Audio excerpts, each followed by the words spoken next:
toka.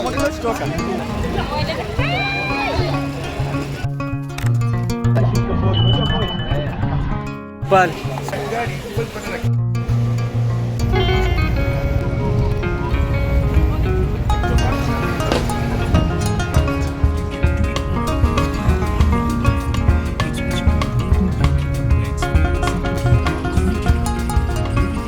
Wow, this is insane. I traveled through 6 counties in one single trip. Here's my story. The journey begins in Nairobi very early in the morning, with the city still waking up under a blanket of cold air. Nairobi is very familiar territory for me. Green, busy and fast-paced, but today I'm headed somewhere I have never been before, and that is Garissa town.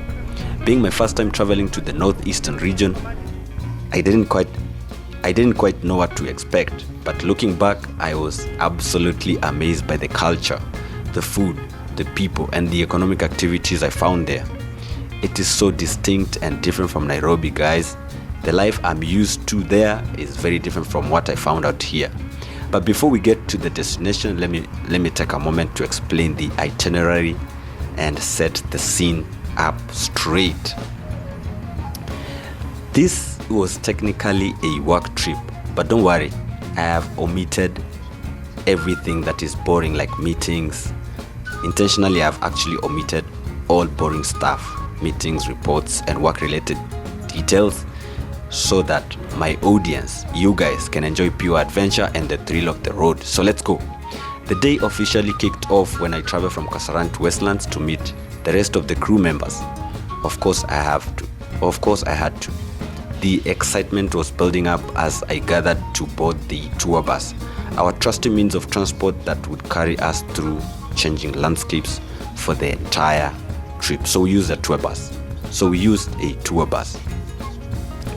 We officially hit the road at around 10 a.m., leaving the city traffic behind us.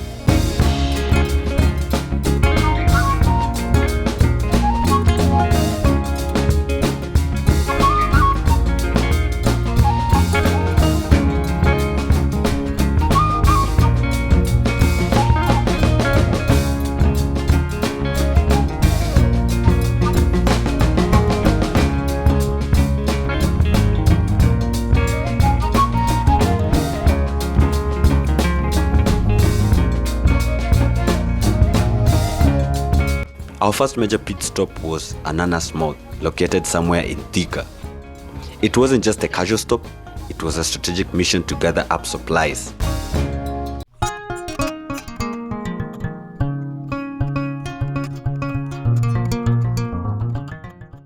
We went into the supermarket and stocked up some snacks to keep our energy up, but most importantly, we bought huge amounts of water.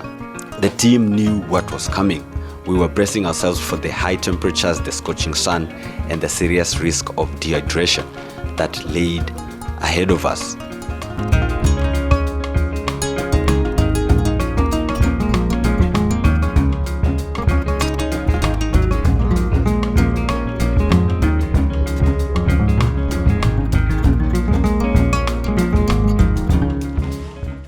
In this massive journey, we were set to traverse 6 different counties. I think I've already mentioned that. Each its own unique vibe. Starting in Nairobi, moving through Kiambu, crossing into Machakos, driving deep into Kitui County, entering the vast Tana River, and then finally arriving in Garissa County. Hapa ni tauni. Leaving the mall in Thika, we set off past scenic places like Kilimambogo and then through small bustling Machakos County towns like Matu and Yatta. As we drove further, you could literally see the environment changing outside the window, shifting from lush greenery of the central region to a drier, dustier terrain.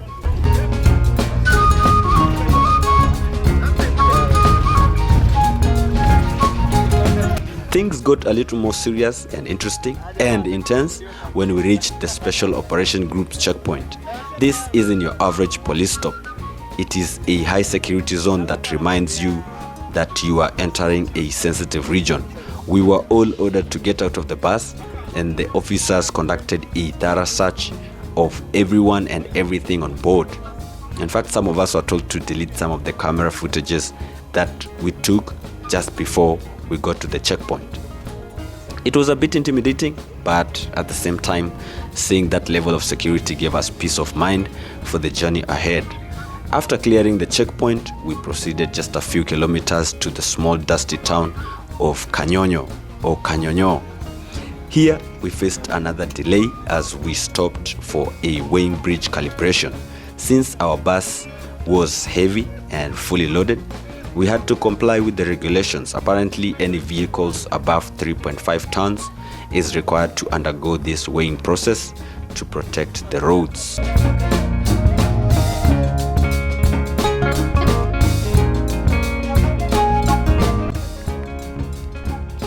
Tuko Mwingi hapa, Mwenge Mutuse, place inaitwa Kanyonyo, tunaelekea Garissa. Kanyonyo. It took a bit of time, but once we were cleared, we drove through the heart of Kitui County, passing the junction and heading towards Mwingi town, which is a major stopover town. On the long drive through Kitui County towards Mwingi, I began to notice something fascinating that I had never seen on this scale before. Donkeys. We saw a lot of donkeys everywhere we looked. Some were just grazing by the roadside, but many others were hard at work carrying heavy jerry cans of water and luggage, and some of them were actually pulling carts piled high with goods. It really seems like Kitui County is the unofficial capital of the donkey transport in Kenya.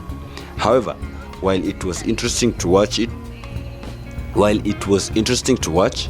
it also highlights a sad reality. Water shortage is clearly a major problem in this region, and these resilient animals are the absolute lifeline for the locals to assess basic needs.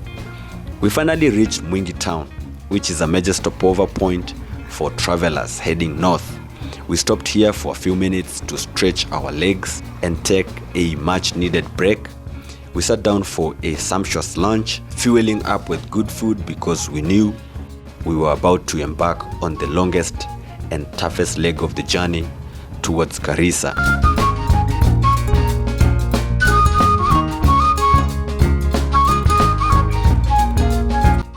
As we moved along the way through Tana River County, the landscape transformed completely into something almost alien compared to where we started.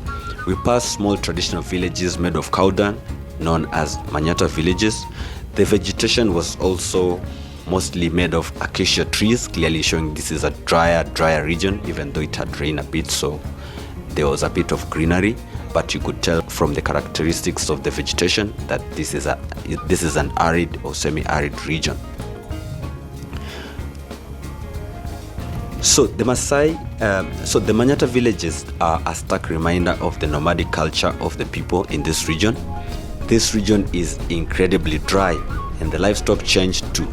Instead of usual cows, we started to seeing a lot of camels and herds of goats and sheep wandering nearby by the roadside. The infrastructure here is unique. The roads are incredibly straight, stretching out for kilometers without a single bend. But the sun was absolutely blazing, creating heat waves that shimmer off the tarmac.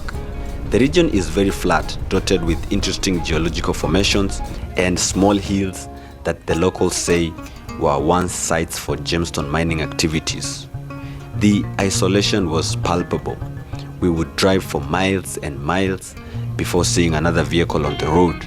It felt completely empty, vast and silent, just us and the endless horizon. But from time to time we would see some passenger buses passing by, or some trucks ferrying goods from Nairobi and back. Then just before we entered Garissa town, a miraculous sight appeared. Behold, we came across the great River Tana. It was so massive and flowing with such force that I couldn't believe my eyes in the middle of this dry, dusty and hot landscape. This river cuts through like a miracle, feeding the population and acting as the critical lifeline for the people and animals here. Crossing it felt like crossing into a new world.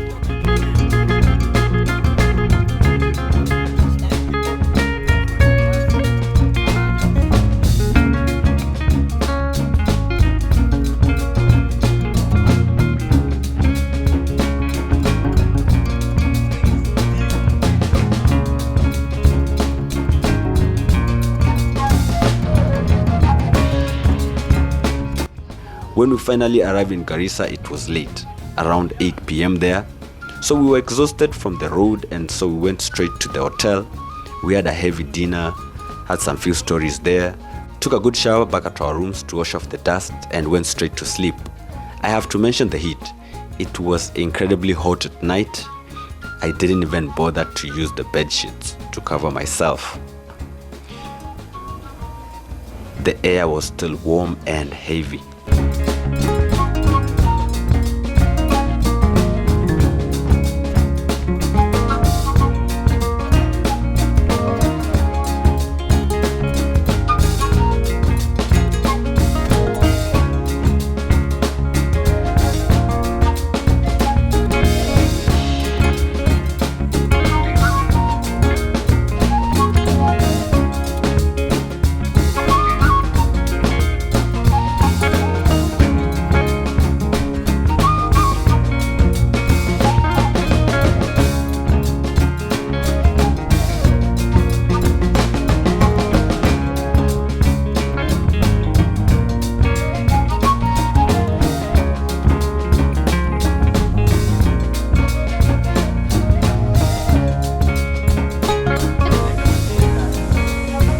Masani ya kuchomoka, masani ya kuchomoka.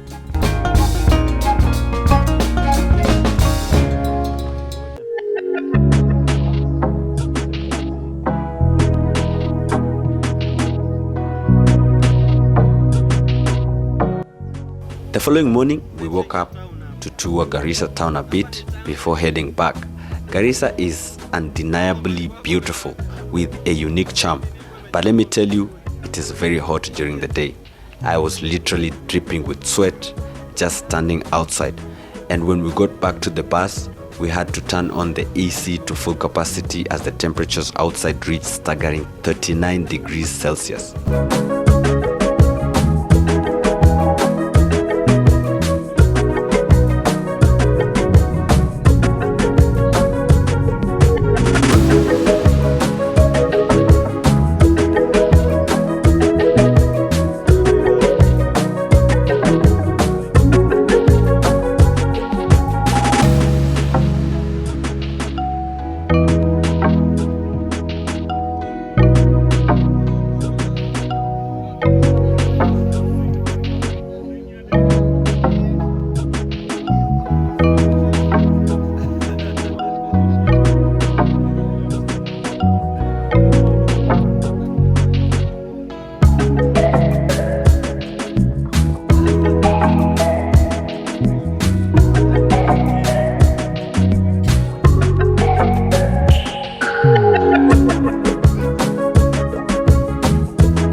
We headed straight to the famous Garissa cow market, where we got to interact with the locals. A lot was going on there. A lot was going on here, and it was a sensory overload. People were selling all kinds of livestock animals, camels towering over everyone, cows and goats everywhere. It was chaotic, busy, loud and vibrant, and I was shocked when someone told me it wasn't even the official market day. It wasn't even the official market day.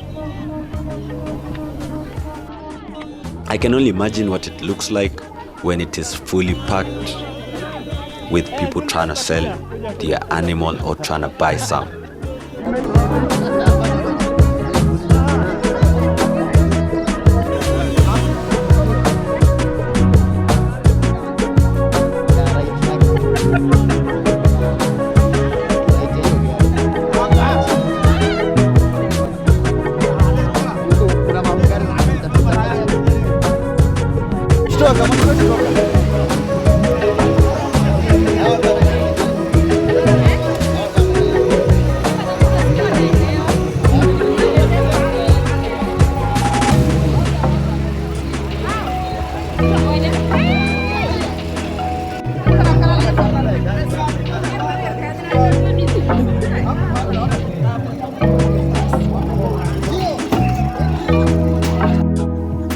We finally left Garissa at 11 a.m. to head back to Nairobi, but honestly, I will never forget this experience. My trip to northeastern Kenya was fantastic, and I had so much fun seeing that side of the country, which is very unique, resilient, and beautiful.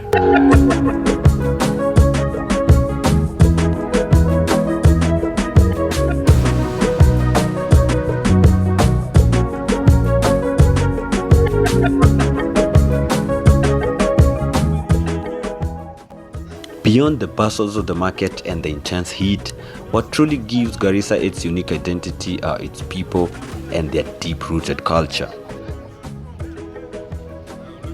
This region is predominantly Muslim, and their strong conservative Islamic tradition is visible everywhere.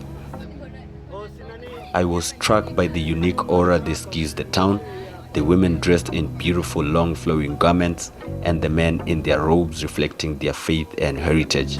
This conservative Islamic dressing is not just clothing, it speaks to the deep sense of community, respect, and tradition that defines the identity of the people here, making it a truly distinct and unforgettable corner of Kenya.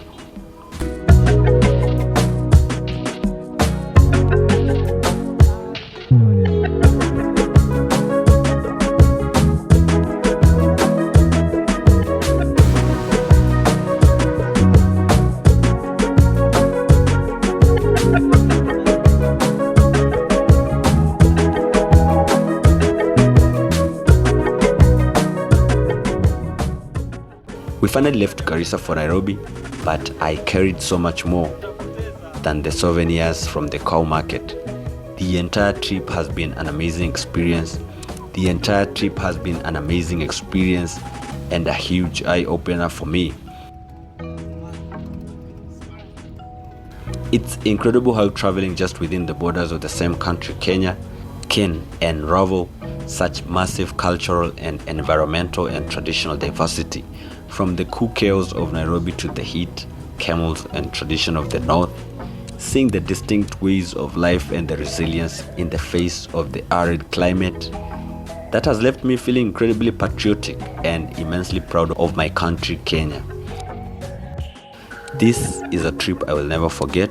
If you enjoyed experiencing this unique side of Kenya with me, make sure you hit that subscribe button right now and join me on the next adventure. Bye.